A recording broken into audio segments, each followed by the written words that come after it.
So ஆயால் March 10th current affairs பார்க்கலாமா? So March 10th முக்கியமான நியூஸ் வந்து பார்த்தோம்னா, ஸோ ஃபஸ்ட்டு பார்க்க போகிறது silent Valley national park. Silent Valley national park நியூஸில் வந்தது. ஸோ அதை பற்றி பேக்ரவுண்டை தெரிஞ்சு வச்சுப்போம். இப்போ இந்த சைலண்ட் வேலி நேஷ்னல் பார்க்கில் என்ன பண்ணியிருக்காங்கன்னா, பேர்ட் சர்வே எடுத்திருக்காங்க. ஸோ பறவைகளை பற்றி எத்தனை இருக்குன்னு கணக்கு எடுத்திருக்காங்க, எந்த மாதிரி பறவைகள்லாம் இருக்குன்னு இந்த சைலண்ட் வேலி நேஷ்னல் பார்க்கில் கணக்கு எடுத்திருக்காங்க. ஸோ இந்த சைலண்ட் வேலி நேஷ்னல் பார்க் வந்து பார்த்தோம்னா கேரளாவில் வந்து இருக்குது. ஓகே, பாலக்கோடு டிஸ்ட்ரிக் கேரளாவில் வந்து பார்த்தோம்னா இந்த சைலண்ட் வேலி நேஷ்னல் பார்க்கு ரொம்ப முக்கியமான ஒரு நேஷ்னல் பார்க். ஏன்றது நம்ம பார்ப்போம். ஸோ இது வந்து பார்த்தோம்னா ஒரு மூமெண்ட். ஓகேங்களா, 1973 என்ன இருக்குன்னா, இந்த சைலண்ட் வேலி ஓகேங்களா, இந்த நேஷ்னல் பார்க்கில் வந்து பார்த்தோம்னா இங்கே ஒரு பெரிய வந்து டேம் கட்டணும் அப்படின்னு பார்த்தோம்னா சென்ட்ரல் கவர்மெண்ட் முடிவு பண்ணியிருப்பாங்க. ஸோ அந்த டேம் கட்டுறதுனால என்ன ஆயிருக்குன்னா, இங்கே இருக்கிற தண்ணிலாம் வந்து பார்த்தோம்னா இந்த காடுகளில் வந்து ஃப்ளட் வெள்ளத்தை வந்து உருவாக்கியிருக்கும். கிட்டத்தட்ட 8 கிலோமீட்டர் வரைக்கும் காடுகள் வந்து அழிய வாய்ப்பு இருக்குது. ஒரு 8 கிலோமீட்டருக்கு வந்து பார்த்தோம்னா காடுகள் அழிய வாய்ப்பு இருக்குது. அதனால் அங்கே இருக்க உள்ளூர் மக்கள்லாம் சேர்ந்து போராடினாங்க. இந்த ப்ராஜெக்ட்டுக்கு எதிராக என்ன பேர்னா சேவ் த சைலண்ட் வேலி அப்படின்ற மூமெண்ட் மூலமாக இந்த போராட்டத்தை முன்னெடுத்தாங்க. எப்போனா 1973. அடுத்து ஒரு 10 ஆண்டுகள் வந்து பார்த்தோம்னா இங்கே வந்து டேம் வரக்கூடாதுன்னு இந்த மக்கள் வந்து போராடி 1983 என்ன இருக்குன்னா, இந்த டேம் வராது அப்படின்னு சென்ட்ரல் கவர்மெண்ட் வந்து சொல்லியிருப்பாங்க. இந்த ப்ராஜெக்டை ஸ்க்ராப் பண்ணிட்டாங்க. அப்புறமா வந்து இதை பாதுகாக்கப்பட்ட மண்டலமாக மாற்றணுன்றதுக்காக இதை வந்து தேசிய பூங்காவா நேஷ்னல் பார்க்காக வந்து பார்த்தோம்னா 1985 வந்து பார்த்தோம்னா அனௌன்ஸ் பண்ணியிருப்பாங்க. ஒரு என்விரான்மெண்ட் மூமெண்ட்டில் வந்து பார்த்தோம்னா ஒரு சக்ஸஸ் அடைஞ்ச ஒரு முதல் மூமெண்ட்டாக அதுன்னு சொல்லுவாங்க. ஓகேங்களா, successful moment in India. Okay, so இதுதான் சைலண்ட் வேலி நேஷ்னல் பார்க்கோட ப்ரீஃப் ஹிஸ்ட்ரி. சரி, ஜஸ்ட்டு பார்ப்போம். இந்த சைலண்ட் வேலி நேஷ்னல் பார்க் எங்கே இருக்குன்னா கேரளாவில் பாலக்கோடு மாவட்டத்தில் அமைஞ்சிருக்கு.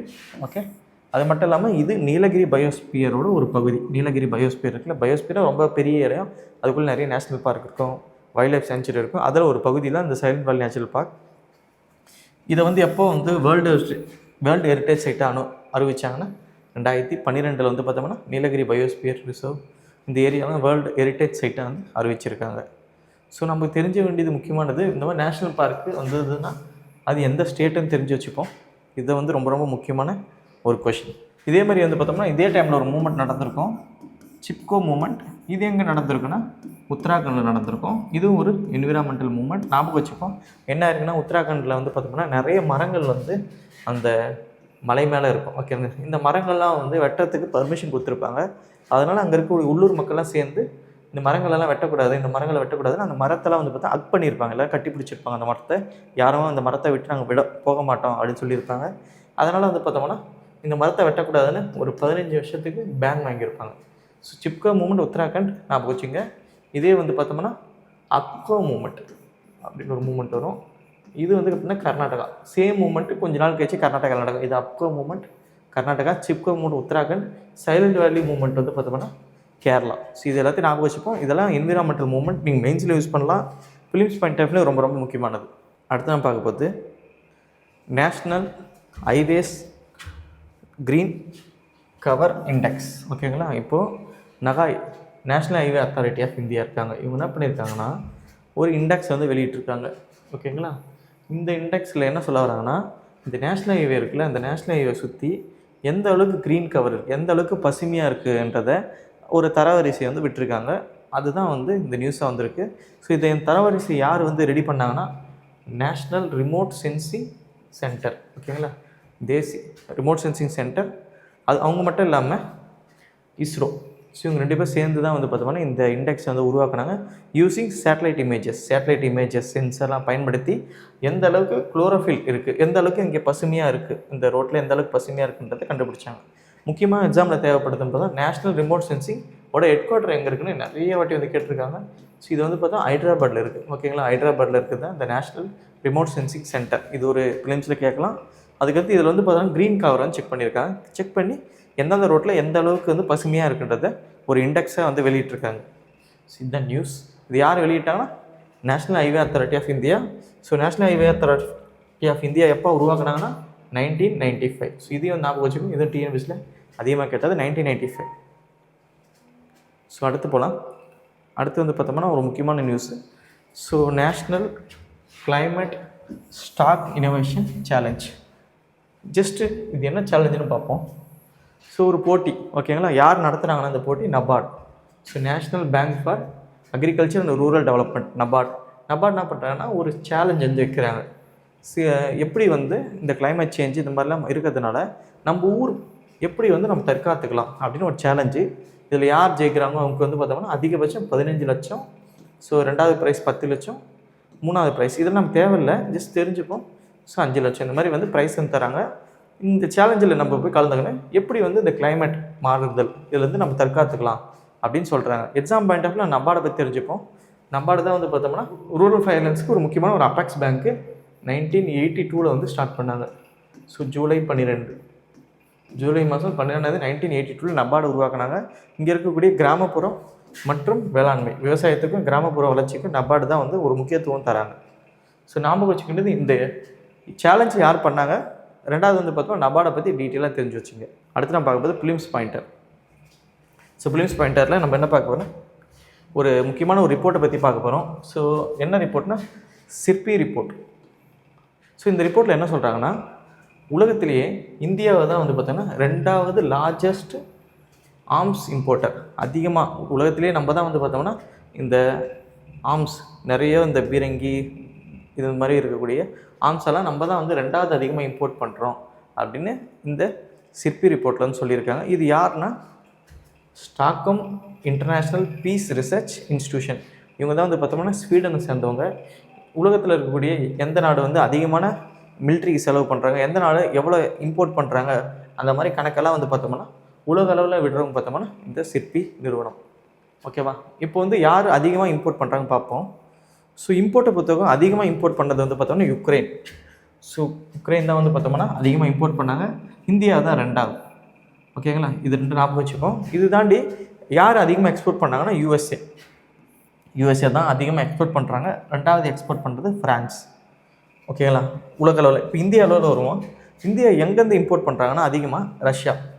நமக்கு தேவையான எல்லா ஆர்ம்ஸ், ஓகேங்களா, எல்லா பொருட்களும் வந்து பார்த்தோம்னா நம்ம ரஷ்யா கிட்டேருந்து இம்போர்ட் பண்ணுறோம். 40% பொருட்கள் வந்து பார்த்தோம்னா நம்ம இம்போர்ட் பண்ணுறோம் ரஷ்யா கிட்டேருந்து.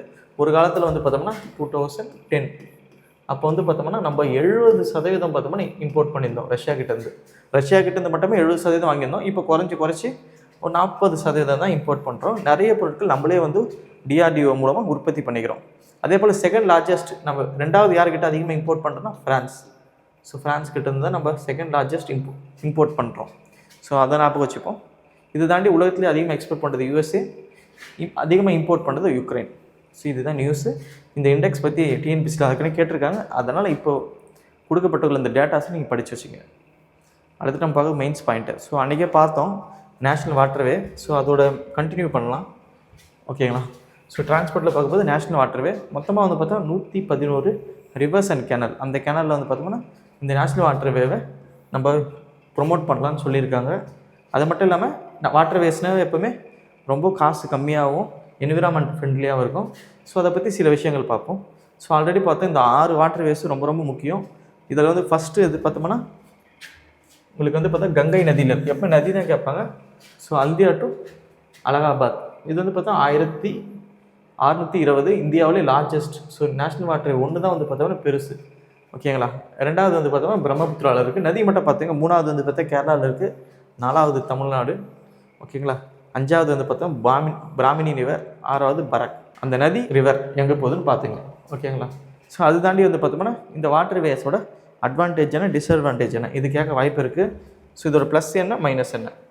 ஸோ அட்வான்டேஜஸை பொறுத்த வரைக்கும் காஸ்ட் எஃபெக்டிவ், குறைஞ்ச காசு. இதே நீங்கள் ரோடு இல்லை ஏர் டிரான்ஸ்போர்ட்டை கம்பேர் பண்ணும்போது வாட்டர் வந்து ரொம்ப கம்மி. Energy efficient. இப்போ தேவையான மொத்த சரக்கையே பார்த்தோம்னா ஒரே இன்ஜின் வச்சு இந்த கப்பலை வந்து நம்ம ஈஸியாக எடுத்துகிட்டு போயிட முடியும். ஓகே, நிறைய சரக்குகள் அனுப்பணும்னா நமக்கு பல்காக அனுப்பணும்னா இதுதான் கப்பல் போக்குவரத்து தான் ரொம்ப ஈஸி. அதுவும் வாட்டர். அடுத்து என்விரான்மெண்ட்லி இப்போ low carbon emission. So carbon emission comparing இப்போ ஒரு 100 லாரியில் ஏற்றும் போது ஒரே ஒரு கப்பலில் வந்து ஏற்றி போயிடலாம். ஸோ இது மூலமாக வந்து கார்பன் எமிஷன் குறைக்க முடியும். Echo friendly. ஓகேங்களா, லாஜிஸ்டிக் இந்த மாதிரி அந்த காசெல்லாம் குறைக்க முடியும். ஸோ இதெல்லாம் வந்து நீங்கள் ப்ளஸ்ஸாக எழுதிக்கலாம். இது தாண்டி வந்து பார்த்தோம்னா மைனஸாக பார்க்கும்போது இந்தியாவில் இருக்கக்கூடிய நிறைய நதிகள் வந்து பார்த்தோம்னா சீசனலி நேச்சர். ஓகேங்களா, தண்ணி வந்து எப்போவுமே ஓடாது. சவுத் இந்தியா நதியை பொறுத்த வரைக்கும் தண்ணி வந்து மழை காலத்தில் ஓடும். இந்த மாதிரி வெயில் காலத்தில் வந்து பார்த்தா தண்ணி வந்து குறைவாக இருக்கிறதுனால இந்த வாட்டர் டிரான்ஸ்போர்ட்டை இந்தியா முழுக்க கொண்டு போகிறது ரொம்ப சிரமம். அது தாண்டி வந்து பார்த்தா நிறைய சில்ட் ஈஸியாக வந்து மண்ணெலாம் வந்து பார்த்தோம்னா படிஞ்சிரும். ஓகேங்களா, சவுத் இந்தியாவில் நதிகள் எல்லாம். ஸோ ஜாகிரபிக்கல் லிமிட்டேஷன் இருக்குது. இந்தியா முழுக்க பண்ண முடியாது. நார்த் இந்தியாவில் மட்டும்தான் வந்து பார்த்தோம்னா இந்த வாட்டர் வேஸ் எஃபெக்டிவாக பயன்படுத்த முடியும். சவுத் இந்தியா பொறுத்த வரைக்கும் எல்லாமே வந்து பார்த்தோம்னா நான் பெரினியல் ரிவர். ஓகேங்களா, அது ஒன்று ரொம்ப ஸ்லோவானது. என்விரான்மெண்டல் இம்பேக்ட் இருக்குது. அதெல்லாம் நீங்கள் சொல்லிவிட்டு மற்ற என்னென்னலாம் இருக்குது என்விரான்மெண்ட்டில் எப்படிலாம் அஃபெக்ட் ஆகுன்றது, ஆப்ரேஷனில் அஃபெக்ட் ஆகும், ஆயில் ஸ்பில் இருக்கலாம். ஸோ இதெல்லாம் நீங்கள் மென்ஷன் பண்ணிக்க. டிஸ்அட்வான்டேஜில் கவர்மெண்ட் என்னென்ன இனிஷியேட்டிவ்ஸ்லாம் எடுத்துருக்காங்கன்னா, நேஷ்னல் வாட்டர்வே ஆக்ட் 2016 இந்த வாட்டர் வேஸ்க்காக தனிப்பட்ட சட்டம் உருவாக்கியிருக்காங்க. சாகர்மாலா ப்ராஜெக்ட் இருக்குது. Inland Water Authority of India இதை உருவாக்கியிருப்பாங்க 1986. ஸோ இந்த மாதிரி அத்தாரிட்டிஸ் இதுதானே ஜெல்மார்க் விகாஸ் ப்ராஜெக்ட் வந்து பார்த்தோம்னா நேஷ்னல் வாட்டர்வே 1 வந்து உருவாக்கியிருப்பாங்க. இந்த ப்ராஜெக்ட் மூலமாக அந்த விரைவாக வந்து அந்த ப்ரோக்ராமை ரன் பண்ணியிருப்பாங்க. ஸோ இதெல்லாம் நீங்கள் மெயின்ஸ் பாயிண்டில் யூஸ் பண்ணிக்கலாம். இது ஒரு கேட்கறதுக்கு வாய்ப்புள்ள ஒரு கொஷின் தான். ஓகேங்களா, சிலபஸில் இருக்குது, அதனால பார்த்துக்கலாம். அடுத்து question of the day. So நம்ம வந்து நேஷ்னல் பார்க் பார்த்தோம். ஸோ அது சம்மந்தப்பட்டதுலேயே பார்க்கலாம். ஸோ இங்கே இருக்கக்கூடிய ஆப்ஷன்ஸ்லேயே வந்து பார்த்தோம்னா ப்ரொடெக்டட் ஏரியா எல்லாமே ப்ரொடெக்டட் ஏரியா தான். இல்லை highest level of protection, so அதிகமான பாதுகாப்பு உள்ள அமைப்பு எதுன்னு கேட்குறாங்க. ஸோ எதுக்கு அதிக லெவலாக ப்ரொடெக்ஷன் இருக்குது? ஸோ எது உள்ள நம்ம ஈஸியாக போயிட்டு வர முடியாது? ஸோ ஏ வந்து வைல்ட் லைஃப் சேஞ்சுரி, பி வந்து பார்த்தோம்னா பயோஸ்பியர் ரிசர்வ், சி வந்து பார்த்தா நேஷ்னல் பார்க், டி வந்து பார்த்தா கன்சர்வேஷன் ரிசர்வ். ஸோ எது ஆன்சர்ஸ் நினைக்கிறீங்களோ அது யூடியூப்பில் போஸ்ட் இருக்குது, அதில் லிங்க் போடலாம். அதே போல் மார்ச் 1 வீக்கோட பிடிஎஃப் வந்து டெலகிராமில் இருக்குது, நீங்கள் வந்து டவுன்லோட் பண்ணிக்கலாம். அதுக்கான லிங்க் வந்து பார்த்தோம்னா இந்த வீடியோ டிஸ்கிரிப்ஷனில் இருக்குது. தேங்க்யூ.